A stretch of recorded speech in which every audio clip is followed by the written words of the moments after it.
Export agreement, export contract جو کہ importer اور ایکسپورٹر کے درمیان ہوا ہے، جس میں بتایا گیا ہے کہ ایکسپورٹر نے کون سی پروڈکٹ ایکسپورٹ کرنی ہے، اس کی اگر کوئی نام ہے تو کیا نام ہے، برانڈ ہے تو کیا برانڈ ہے، ڈسکرپشن ہے تو کیا تفصیلات ہیں، اگر اس کی کوئی کوالٹی اسپیسیفیکیشن ہے تو وہ مینشن ہوگی، اور کتنی کوانٹٹی جو کہ ایکسپورٹ ہونی ہے، کتنی دیر میں ہونی ہے، اور کیا ایک ٹرانزیکشن ہے یا ایک سیریز آف ٹرانزیکشن ہے.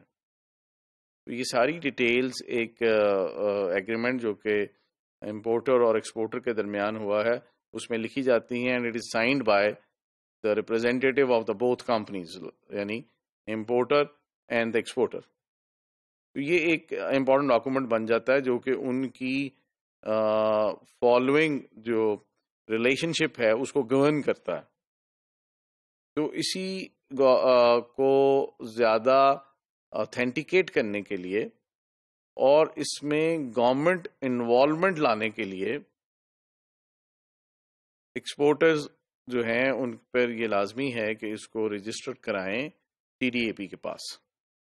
تو جب ایکسپورٹر ٹی ڈی اے پی کو اپلائی کرتا ہے اور ریلیونٹ انفارمیشن دیتا ہے، ایگریمنٹ کی کاپی دیتا ہے جو کہ ویریفائڈ ہے بینک کی، اور اس کے ساتھ اپنی سیل ٹیکس، امپورٹ یا اینٹین ریلیٹڈ رجسٹریشنز اور ان کے سرٹیفکیٹس پرووائڈ کرتا ہے، تو T D A P in informations کو ویریفائی کرتا ہے. ظاہر ہے کہ اس کے لیے وہ it will take some time. تو آفٹر ویریفیکیشن وہ اس کو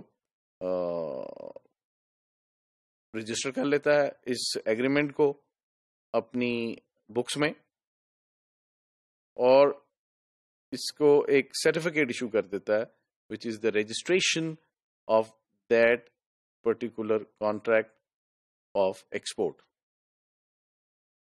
اس کے علاوہ ٹی ڈی اے پی ایک اور کام کرتا ہے کہ اس رجسٹریشن سرٹیفکیٹ کی کاپیز ریلیونٹ ڈپارٹمنٹس کو دے دیتا ہے. ریلیونٹ ڈپارٹمنٹس کون ہو سکتے ہیں؟ ریلیونٹ ڈپارٹمنٹس کسٹمز اتھارٹیز ہو سکتی ہیں، ریلیونٹ ڈپارٹمنٹ ایکسچینج کنٹرول یعنی اسٹیٹ بینک ہو سکتا ہے. So that they are also on board کہ یہ گوڈز پاکستان سے ایکسپورٹ ہونی ہے، اور اس کی ایکسپورٹ پروسیڈز یعنی فارن کرنسی یعنی مے بی ڈالرز وہ ملک میں آنے ہیں، which is binding on the exporter to bring it into the country.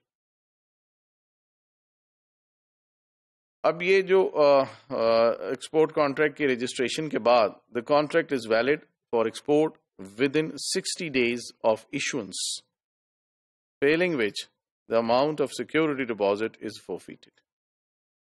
تو جب آپ اس کو اپنے ایگریمنٹ کو ٹی ڈی اے پی کے پاس رجسٹر کرا لیتے ہیں تو اب آپ نے 60 ڈیز کے اندر جو لیگلی اس